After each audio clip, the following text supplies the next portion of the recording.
Okay, let's be honest. Have you ever looked around your place and just thought, wow, I have way too much stuff? I mean, you're definitely not alone. Minimalism is this huge trend that's basically everywhere, and it promises this amazing, simpler life with less. But here's the big question we're tackling today. Is it really a path to personal freedom? Or is it hiding a much bigger problem with how our world is set up? Let's get into it. You know, at its core, the whole promise of minimalism is super appealing. And its most famous advocates, the minimalists, they put it really simply. They say, look, it's just a tool. It's not about depriving yourself of things, not at all. It's about being intentional. The whole idea is to clear out all the clutter, the physical stuff and the mental noise, so you can actually make space for what's really important. All right, so first up, let's really dig into this allure of less is more. This whole idea that owning less can somehow help us find a deeper meaning in our lives. So according to research from Renata Dopiera, the main principle is actually pretty simple. Less is more. It's all about consciously saying no to the idea that our happiness is somehow tied to all the stuff we can buy. Instead, you're redirecting all that focus towards things that aren't material, like experiences, relationships, and just growing as a person. And the process for doing this, it seems pretty straightforward, right? So step one, you just take a look at your life and figure out what's unnecessary, what's just excess. Step two, you get rid of it, or at least limit it. And here's the really cool part, the final step. That whole process of getting rid of stuff, it actually helps you figure out what you truly value. It clarifies what you want to build your life around. So this is the crucial point. For people who are really into it, minimalism isn't the end goal itself. Nope, it's the vehicle. It's a tool they use to design a life that's more intentional, more meaningful, and just more balanced. A life that's free from the stress of always wanting more. It sounds like a beautiful idea, doesn't it? But there is another side to this whole story.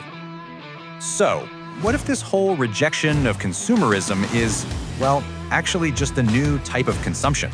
Let's take a look at the more critical view. And this is where things get really interesting. Critics are asking this really provocative question. What if owning less is just a new way to show off, a more subtle way to signal your status?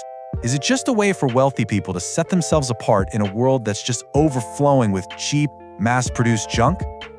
Okay, this slide really lays out the two sides of the coin. On the one hand, you've got the pure ideal of minimalism, focusing on what matters. But on the other hand, you have this critique that says it often just becomes a performance. I mean, think about it. The perfectly curated, sparse apartment you see online, or the super expensive designer capsule wardrobe. Some critics even have a name for this, poor chic. It's this idea of making simplicity look like an exclusive luxury. And it turns into this status symbol that, ironically, only people who are already financially secure can really afford to pull off. And researcher Marta Skoronska just nails this point. She says that when you trade 100 cheap t-shirts for, say, 5 really expensive, ethically sourced ones, you're not actually being anti-consumption. You're just practicing a different kind of consumption.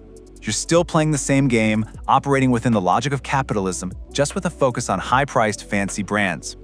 And this leads to an even bigger, more fundamental question. By focusing so much on our individual choices, whether we're buying a ton of cheap stuff or a few pricey minimalist things, are we completely missing the bigger picture? What if the problem isn't really our choices at all, but the entire system that shapes those choices to begin with? So yeah, who is really in charge here? Let's pull back the curtain and investigate the economic machine that's actually driving our desire to consume.